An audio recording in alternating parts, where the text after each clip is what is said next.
তোমার গাড়ির খুব শখ। আমারও তো পয়সাই নেই আমি কত দামি গাড়ি এটা একটু কেনার। বাড়াবাড়ি হয়ে গেল আমরা না? সত্যি যে আমি অত মানে বাংলা সিনেমা করে ওই টাকার জায়গায় যাওয়া যায় না। Right, right. ওইগুলো টিউটিলে যে লক্ষ্মী ছাড়া তৈরি হলো, I was the founder member. এবার তখন আমি কিচ্ছু বাজাতে পারি না। গান গাইতে শেখায়নি, কোনো তবলা বা কোনো পারকাশন ইনস্ট্রুমেন্ট বাজাতে শেখায়নি। ওটা তারপর আমি লক্ষ্মী ছাড়া থেকে আমি বেরিয়ে এলাম, কারণ আমি বুঝতে পারছিলাম যে আই এম রিডান্ডেন্ট। লোকে ধরে নেয় এত রক্ত সূত্রে পাবে, মানে উত্তরাধিকার সূত্রে পাবে। কাজে কেউ কোনো দায়িত্বই নেয়নি।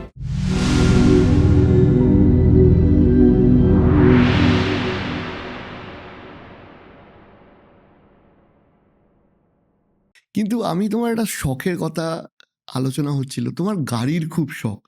এই শখটা নিয়ে যদি তুমি একটু বলো, কি রকম শখ তোমার? লোকের না গাড়ির শখ থাকে হচ্ছে খুব ফ্যান্সি গাড়ির, মানে ধরো ল্যাম্বরগিনি, না, আমি ওই। এই কারণে রিলেট করতে পারছি, আমারও তাই, সেই জন্য। আচ্ছা, তো লোকের গাড়ির শখ থাকে খুব ফ্যান্সি বড় দামি হুম, গাড়ির। হুম, আমার না হুম। ঠিক সেরকম না। আমার শখ হচ্ছে আম, একদম তোমার মানে একেবারে বেসিক গাড়ি থেকে, মানে কথার কথা বলছি, ধরো ওয়াগনার সেলেরিও থেকে শুরু করে হ্যাঁ, একদম টপনচ গাড়ি, কোনটার কি পাওয়ার, কত বিএইচপি, কত ওই ইউটিউব টর্ক। ভিডিওগুলো দেখো হ্যাঁ, তো? হ্যাঁ। Right, right. ওইগুলো শুনি। স্পেশালি যেগুলো ধরো মানে একটা শ্রেণীর মানুষের পক্ষে এখন অ্যাফোর্ডেবল। ধরো আহ, কাজকর্ম করলে একটা জায়গায় জীবনে গেলে পরে একটা মানুষ ধরো 15-20-25 লাখ টাকার একটা গাড়ি লোকে চেষ্টা করে অ্যাফোর্ড করতে এখন আর কি। সেই গাড়ির সেই সেগমেন্টের গাড়ির কোনটার মধ্যে কি তারতম পার্থক্য আছে, এইগুলো দেখা আমার একটা অদ্ভুত অবসেশনের মতো আছে। এটা আছে সত্যি, হ্যাঁ। না মানে এটা ইনফ্যাক্ট দেখতে এই কারণে ভালো লাগে যে এতগুলো এই সেগমেন্টের গাড়ি দেখবে অনেক লঞ্চ হয়, এক্স্যাক্টলি, এই সেগমেন্টে সব থেকে বেশি বেশি লঞ্চ লঞ্চ হয়, হয়। হ্যাঁ। এবং ভারতবর্ষের মতো দেশে তখন হ্যাঁ, কোন কোম্পানি কি বার করলো হ্যাঁ, না না করলো। আমাদের তো দেখো, সত্যি কথা বলতে কি, আমাদের দেশীয় কোম্পানিগুলো যেগুলো ভীষণ ভালো কাজ করছে সেগুলি যেমন টাটা মাহিন্দ্রা, এরা ছাড়া আহ, মানে আমাদের যে অনেক গাড়ির অপশন আছে এমনটা নয় কিন্তু, মানে যদি ভেবে দেখো আর কি। আহ, মানে বিদেশে, মানে ইউরোপে বা আমেরিকাতে আরো অনেক কোম্পানি যারা অনেক একই জিনিসের অনেক চারটে করে, মানে একই নামে আরো চারটে ভেরিয়েন্ট থাকে। তো আমাদের লিমিটেড, আমাদের ইন্ডিয়ান মার্কেটটা খুব সেন্সিটিভ একটা মার্কেট, তো লোকে সেভাবে লঞ্চ করে ইন্টারন্যাশনাল কোম্পানিগুলো, এমনকি ইন্ডিয়ান কোম্পানিগুলো। তো সেজন্য আমার ওটা আরো ট্র্যাক রাখতে ভালো না, লাগে যে। আরেকটা জিনিস আমি দেখেছি, যদিও আমরা প্রচুর গাড়ির গল্প করছি, সেটা হচ্ছে যে বাইরের দেশে 50-60 লাখ টাকার গাড়িতে যে যে ফিচার্সগুলো থাকে, আমাদের দেশে 15-16 লাখ টাকাতেও প্রায় প্রায় সেই ফিচার্স দিয়ে লঞ্চ হচ্ছে। হ্যাঁ, তার কারণ হচ্ছে আমাদের ইন্ডিয়ান ইকোনমিটা ভীষণভাবে প্রাইস সেন্সিটিভ, মানে Indian market is very price sensitive. তো মানে ওই একটা বিজ্ঞাপন হয়েছিল বহুদিন আগে, এটা কোনো গাড়িরই বিজ্ঞাপন, আউটস্ট্যান্ডিং কপি রাইটিং আর কি মনে হয়েছিল।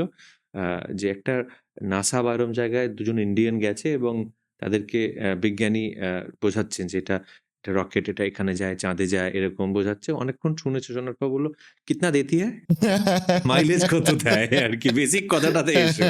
তো সেটা আমরা আমরা ভারতীয় বা উপমহাদেশের লোকেরা একটুখানি প্রাইস সেন্সিটিভ, তো সেই রাইট, কারণে। Right, right. তোমার একটা শখ, তুমি বলছিলে যখন আমরা বিভিন্ন ল্যাঙ্গুয়েজে ভিডিওর কথা বলছিলাম, সেটা জানা হলো না, সেটা একটু বলো। গাড়ি তো একটা বললাম, আমি আবারও বলছি, গাড়ি লোকেই ভাবে যে গাড়ি মানে হচ্ছে দামি গাড়ি কেনার শখ। আমারও তো পয়সাই নেই আমি অত দামি গাড়ি এটা একটু কেনার। বাড়াবাড়ি হয়ে গেল আমরা না? সত্যি যে আমি অত মানে বাংলা সিনেমা করে ওই টাকার জায়গায় যাওয়া যায় না। হ্যাঁ, কষ্ট একটা সেকেন্ড হ্যান্ড বিএমডাব্লিউ হয়তো কেনা যায়, ঠিক আছে। আহ, কিন্তু আমার শখটা হচ্ছে গাড়ির ইঞ্জিনিয়ারিং নিয়ে। আমার ইঞ্জিনিয়ারিং এর সঙ্গে আমার দূর দূরান্তরিক সম্পর্ক নেই, কিন্তু কোন গাড়ি কিরম চলে, কার কত পাওয়ার, কি প্রাইসে কে কি দিচ্ছে, এইগুলো কি কি বললাম, ফিচার কি দিচ্ছে? কি ফিচার দিচ্ছে এইগুলো। আরেকটা জিনিস হচ্ছে যেটা আমার অ্যাকচুয়ালি, আমি সত্যি জানি না এটা আমি কোথা থেকে পেয়েছি। আমার আমার ভিতরে কোনো, মানে আগের জন্মে কোনো, মানে আরবি কোনো জিন-টিন আছে কিনা আমি জানি না। সেটা হচ্ছে আমার, I am obsessed with perfumes. Okay, হ্যাঁ, মানে আচ্ছা। আমি, আমাকে যদি, আমি অনেক বন্ধুদের যারা আমাকে অনেকদিন চেনে, তারা এখন যারা বুঝে গেছে যে আমার একটা অবসেশন আছে পারফিউম নিয়ে। বম্বেতে বিশেষ করে নতুন কারোর সঙ্গে যদি পরিচয় যদি হয়, আ সেদিনকেই আমি, এই কদিন আগে আমি একটা শুট করছিলাম। কদিন মানে জাস্ট ৩ দিন ৪ দিন আগে। কালকি ছিলাম, মানে হুম। কালকি আর আমি কাজ করছিলাম একসঙ্গে। তো আ আমাদের আরেক সহ অভিনেতা একটি পারফিউম মেখে এসছেন। তো তিনি ইয়াঙ্গার, মানে জুনিয়র আরেকটু। তো আমি তাকে ডেকেছি যে সে এসছে। তুমি কি আপনি কি হিন্দিতে আমি জিজ্ঞেস করছি, আপনি কি টাস্কেন লেদার মেখেছেন? হ্যাঁ। আমাদের কাকে এসে এলাম যে হ্যাঁ, হ্যাঁ, টাস্কেন লেদার তো? না অম্ব্রে লেদার বোধহয়। এলাম না টাস্কেন লেদার। বাড়ি গিয়ে একটু চেক করবেন তো? হুম। হ্যাঁ। তো এবার চেক করে এসে বলছে, "হ্যাঁ, ঠিক বলেছ তো। অম্ব্রে লেদার না টাস্কেন লেদার।" আমি কি করে বুঝলে? কালকে আমায় বলছে, "How did you find out? How did you understand? You know your perfumes it seems."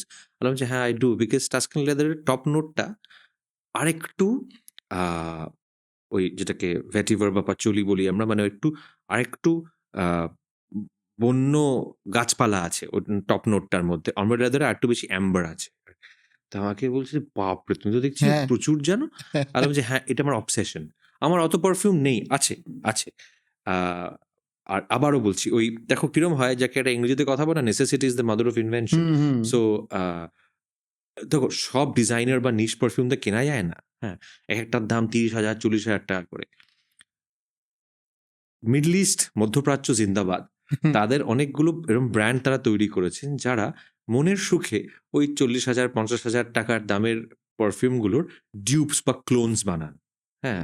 সেই ক্লোনগুলো এখন ওই অরিজিনাল পারফিউমগুলোর থেকে বেশি জনপ্রিয় হয়ে গেছে সারা পৃথিবীতে, এবং অনেক ক্ষেত্রে সেই ক্লোনগুলো বেটার, মানে হুম। অরিজিনালের থেকে আরকি। তুমি এক্ষুনি বললে একটা পারফিউমের নাম বলবে আমি তোমাকে ৩ টে অল্টারনেটিভ বলে দেবো তার 1/10 প্রাইসে আরকি। ঠিক আছে? সো এইটা হচ্ছে আমার একটা অবসেশন। মিডল ইস্টে প্রচন্ড পারফিউমের চলও রয়েছে। ওইজন্যই বললাম আমার ভিতরে বোধহয় আরেবিয়ান জিনস আছে, বিকজ আ এই পারফিউমের কালচারটাই আসে হচ্ছে, মানে আমি দুবাই মলে যতগুলো পারফিউমের দোকান দেখেছি আমি পৃথিবীর কোনো মলে এবং ওরকম সেখানে দেখিনি। এমন এমন আ দোকান আছে, যে দোকান ধরো সারা পৃথিবীতেও ছড়ানো আছে, বা ধরো একটা ব্র্যান্ড লাইক আফনান, হুম। হ্যাঁ, প্রচুর আছে তুমি পাবে। আবার এমন দোকান আছে আব্দুল সামাদ আল কুরেশি, শুধু ওই একটা মলে ওইখানেই শুধু আছে। ওদের ২ টো পারফিউম আমার কাছে আছে। ওরা ইটস আ বেসপোক স্টোর। আর পৃথিবীতে কোথাও নেই ওই দোকানটা। আচ্ছা। ঠিক আছে? সো এইটা ওই প্রচুর মানে খবর আছে তোমার কাছে। পারফিউম জিনিসটা আসলে মানে আরেবিয়ানরা মানে it's an Arabian middle eastern culture. হ্যাঁ? আতর, উদ এগুলো থেকে ইউজ করা জিনিসগুলো থেকে, যেটা এখন সারা পৃথিবীতে ছড়িয়ে পড়েছে। হুম, এবার আসছি আরেকটা তোমার খুব ইন্টারেস্টিং দিক, সেটা হচ্ছে তোমার music. Hmm, you and your music. Hmm. একটু কিছু বলো। আমার মিউজিকের সঙ্গে জার্নিটা না খুব ইন্টারেস্টিং। তুমি এত জেনারেলি প্রশ্নটা করলে আমার হুম। খুব ভালো লাগলো। বিকজ অধিকাংশ ক্ষেত্রে আমায় জিজ্ঞেস করে, "আপনি তো খুব ভালো গান করেন।" হ্যাঁ? আমাকে তখন না বলতে হয়, খুব অধঃবদন হয়ে বলতে হয়, "না, আমি খুব ভালো বাংলা আমি ভালো গান করি না। আমি মিউজিক্যালি ইনক্লাইনড।" এবার তুমি বললে যে তোমার মিউজিকের দিকটা তুমি বলো, which is great because আমি বলছি, আ আমি একটা আদ্যন্ত সাংগীতিক পরিবারে জন্মগ্রহণ করি আমার বাবার দিক থেকে। হুম। আমার মায়ের দিক থেকে পরিবারটা ছিল সিনেমা, সাহিত্য ইত্যাদি। আর বাবার দিক থেকেও সাহিত্য ছিল, বাট তার থেকেও বেশি সংগীত ছিল। আমার বাবা আ ক্লাসিক্যাল তবলা প্লেয়ার ছিলেন। মানে পণ্ডিত জ্ঞানপ্রকাশ ঘোষের কাছে ১৮ বছর শিখেছিলেন আমার ছোট কাকা। আম এগেইন ক্লাসিক্যাল গান শিখেছিলেন। অনবদ্য গজল গাইতেন আমার ছোট পিসি। আ অত ভালো রবীন্দ্রসঙ্গীত গাইতে আমি খুব কম মানুষকে শুনেছি।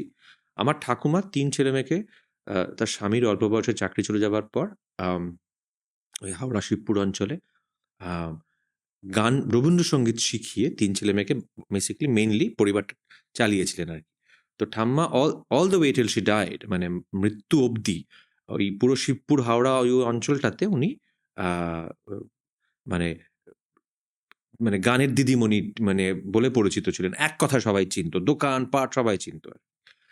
আর বড়সড় চেহারা ছিল। একদম সলিড ফাইস্টি ওম্যান ছিলেন আরকি। দারুণ। আ জাঁদরেল মহিলা বলে না? কিন্তু খুব সুইট। আম জীবনের সমস্ত রসের মানে আনন্দ নিতে জানতেন আরকি। হ্যাঁ? তো আ এবার সেখান থেকে আমি উত্তরাধিকার সূত্রে গান বাজনাটা বাবার দিক থেকে আমি পেয়েছি। আমায় কেউ কখনো গান গাইতে শেখায়নি। আমায় কেউ কখনো তবলা বা কোনো পারকাশন ইন্সট্রুমেন্ট বাজাতে শেখায়নি, এবং সেটা প্রবলেম। কেননা এই ধরনের পরিবারে বড় হওয়ার ক্ষেত্রে সবথেকে একটা সমস্যা হয়, লোকে ধরে নেয় হয়তো রক্তসূত্রে পাবে, মানে উত্তরাধিকার সূত্রে পাবে। কাজেই কেউ কোনো মানে দায়িত্বই নেয়নি। এবার যখন বড় হচ্ছি, আমি যখন ১৩-১৪ বছর বয়স, স্কুলে যেরকম গান শেখে না লোকে, ওরকম শিখেছি। তোমার কোন স্কুল ছিল? আমার ১ম এ দোলনা, হুম। দোলনা ডে স্কুল। ওটাকেই আমি আমার স্কুল বলি। কেননা ওখানেই আমার ফাউন্ডেশনটা তৈরি হয়েছে। ওইটা একটা সুবিধে হয়েছিল। বিকজ দোলনা একটা ভীষণভাবে মিউজিক্যাল স্কুল ছিল। মানে স্কুল, আজও। মানে কোনো স্কুলে তুমি দেখবে না পৃথিবীতে যে ৮ ঘন্টা ৪০ মিনিট ধরে একেক দিন অ্যাসেম্বলি হয়। হ্যাঁ, অ্যাসেম্বলি করে একটা কারণ প্রার্থনা সঙ্গীত হয়ে গেল। হুম, সকলে হুম, হুম, হুম। ইয়ে করে। তো দোলনায় একেক দিন একেক ধরনের গান গাওয়া হতো। ১ম এ প্রার্থনা সঙ্গীত হতো এবং সেই প্রার্থনা সঙ্গীতের পরে হ্যাম একদিন সারা ভারতবর্ষের বিভিন্ন কোণার ফোক সং হলো, একদিন ইংরেজি গান হলো, একদিন জাস্ট রবীন্দ্রসঙ্গীত কন্টিনিউড হলো। তো সেখান থেকে না ওইটা আমাকে খুব হেল্প করেছিল। পারফরম্যান্স হ্যাঁ, থাকতো। সেইটা এবং না অত গান শেখা, চেনা মানে এবং সেইটা আমার বাবা সেটাকে খুব পছন্দ করতেন এবং নার্চার করতেন যে হ্যাঁ, আম এবার যেটা হলো আমি যখন দোলনা ছেড়ে দিলাম, আ ছেড়ে যখন পাঠভবনে শিফট করে গেলাম, আমার বাবার একদম মত ছিল না। কেন জিজ্ঞেস করাতে বাবা বলেছিলেন, "গানটা বন্ধ হয়ে যাবে।" আর কোনো কারণ নেই। হ্যাঁ, ঠিক আছে? তো আ সেটা পাঠভবনেও ছিল গান-বাজনা কিন্তু দোলনার লেভেলে নয়। তো তো পাঠভবনে শিফট করার পর পড়াশোনার চাপও বাড়লো, মাধ্যমিক, উচ্চ মাধ্যমিক সমস্ত হলো। করতে, করতে গান বাজনা দেখলাম বন্ধ হয়ে যাচ্ছে আস্তে, আস্তে। হুম। মানে ওই যে কনস্ট্যান্টলি গানের মধ্যে থাকাটা।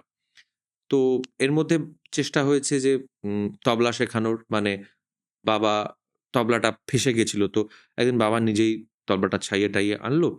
নিয়ে বাবা আমাকে বসলেন শেখাতে। তো বেসিক যে ৩ তাল শেখাতে শুরু হুম। করেছেন। একদম প্রাথমিক আরকি। তো শিখছি। বিরক্ত লাগছে শিখতে। এবার বাবা তো সপ্তাহে ১ দিন করে বসবে আমার সঙ্গে। মাঝখানে তো আমি বাড়িতে আছি। আর বাড়িতে তো সাউন্ড সিস্টেম আছে। মানে টেপ রেকর্ডার হুম, আছে। তখন হুম, টেপ হুম, রেকর্ডার। হুম। সোহেল চৌধুরীর চয়নিকাও তো আছে। মানে ওই যে পুরো অ্যালবামটা ছিল একদমই আরকি। তাই। এবার ওগুলো চলছে গানগুলো। দুপুরবেলা আমার সময় ওটা চালিয়ে আমি নিজে বাজাতে আরম্ভ করলাম তবলা। ৭-১০ দিন পরে হয়তো বাবা একদিন বাড়িতে এসে আমাকে, "এই তোকে কে শেখালো এগুলো বাজাতে?" আমি বললাম যে, "কেউ তো শেখায়নি।" "তুই নিজে, নিজে বাজাচ্ছিস?" "হ্যাঁ, নিজে, নিজে বাজাচ্ছি।" এবার বাবা তার পরের দিন যখন আমাকে নিয়ে বসেছেন ফর্মালি শেখাতে, আমার তখন ভাল লাগবে কেন? তা, তে, টে, দিন, দা কেন আমি তো তখন ঠেকা দিচ্ছি প্রপার গানের সঙ্গে। মানে আমি তখন ক্লাস 7 এর পড়া পড়ছি, আমার তখন নার্সারির পড়া পড়ানো হচ্ছে। কেন ভাল লাগবে? তো ফর্মালি শেখা হলো না। আম তো এই সময়তেই বাবা-মার সূত্রে আলাপ হলো মণিমামার সঙ্গে মানে গৌতম চট্টোপাধ্যায়ের সঙ্গে। গৌতম চট্টোপাধ্যায়ের টিউটিলে যে লক্ষ্মীছাড়া তৈরি হলো, I was the founder member। এবার তখন আমি কিচ্ছু বাজাতে পারি না। তো ওই সময় একটা আমার খুব খারাপ লাগা হলো যে আমি কিছু বাজাতে পারি না। হ্যাঁ? এবার আমি যখন 12 এ পড়ি মণিমামা চলে গেলেন। মানে মারা গেলেন। তারপর আমি লক্ষ্মীছাড়া থেকে আমি বেরিয়ে এলাম। কারণ আমি বুঝতে পারছিলাম যে I am redundant there মানে আমার কোনো হুম, ভূমিকা নেই এখানে। ওই সময় একটা জেদ চাপে যে না আমি কিছু একটা বাজাতে শিখব এবং তখন আমার পক্ষে আর ক্লাসিক্যাল মিউজিকে ফিরে যাওয়া সম্ভব নয়। তো সেইজন্যে আমি অমিত দত্তর কাছে ততদিনে আমি অল্প একটু গিটার শিখেছি। মুক্তিব্রত ব্যানার্জী বলে এক ভদ্রলোকের কাছে, may God rest his soul মারা গেছেন, বয়স্ক মানুষ ছিলেন। সোহেল চৌধুরীর সমস্ত জ্যাজ অ্যারেঞ্জমেন্ট গুলো উনি করতেন। আচ্ছা। গড়িয়াহাটে থাকতেন। উনার কাছে খুব বেসিকটা কিছু শিখেছি। আ গ্রামারটা। তারপর অমিতদার কাছে আমি ৩ বছর কন্টিনিউয়াসলি আ গিটার শিখি। তারপর নিজে, নিজে বাজাতে, বাজাতে I learned and I became amateur guitarist বলা যেতে পারে। মানে আমি রেকর্ডিং এ বাজিয়ে দিতে পারবো একটা লেভেলে হয়তো। মানে আমাকে তুমি ভেবো না যে আমি long rock solos and all that হ্যাঁ, বাজাই, হ্যাঁ। তা না। কিন্তু রিজনেবলি আমি বাজিয়ে দেব। তো এইভাবে আমার মিউজিকের জার্নিটা এরকম এবং আম আ লোকে গিটার যারা বাজায় একটা বয়সে, সেই বয়সে তারা ভীষণভাবে তারা তাদের অন্তত ৫০ টা ইংরেজি গান মুখস্থ থাকে। এবার আমি তাদের থেকে হয়তো ইংরেজি গান শুনেছি আরো বেশি। হুম। কিন্তু আমি ইংরেজি গান মনে রাখতে পারি না। অদ্ভুত ইন্টারেস্টিং ব্যাপার। মানে আমি ইংরেজি সাহিত্য পড়েছি। আমি আ মানে কলকাতার মানে পশ্চিমবাংলার বাইরে পা রাখা মাত্র ইংরেজিতেই অনর্গল কথা বলি। কিন্তু আমি ইংরেজি গান আমার somehow আমার মনে ব্রেইনটা থাকে না। essentially wired মানে আমার ব্রেইনের যে মানে মাথার যে ইয়েটা না যে নাড়ি নক্ষত্র শিকড় এগুলো বাঙালি। মানে আমি বাংলা কথা যেভাবে আমার ব্রেইন অ্যাবসর্ব করে, ইংরেজি কথা রিটেন করে না এটা ওভাবে। সবার ক্ষেত্রেই হ্যাঁ, সম্ভবত। না আমাকে ইংরেজি গান মনে রাখতে হলে চেষ্টা করে মুখস্থ চেষ্টা করে করে মনে রাখতে ইয়ে হয়। করতে হয় আরকি। তো আমার খুব ইন্টারেস্টিং জার্নি যে কারণে আমি যেকোনো একটা ইংরেজি গানের ব্যান্ডের গান বললেই বলে দেবো এটা ওই অ্যালবামে আছে, ওই ওটা ওখানে পাওয়া যাবে। একটা খুব obscure একটা ইউরোপিয়ান জ্যাজ ব্যান্ডের নাম বলে দিতে পারবো। কিন্তু আমায় গান গাইতে বললে আমি কিন্তু গাইবো রবীন্দ্রনাথের গান, আমি কিন্তু গাইবো সোহেল চৌধুরীর গান, আমি কিন্তু গাইবো আ উম আ এই বাংলার লোকগান এইটা। সো আমার মধ্যে একটা অদ্ভুত একটা ক্রস আছে যেটা আমি পরিবার এবং আমার বেড়ে ওঠার মিশেল আছে একটা আরকি। হুম।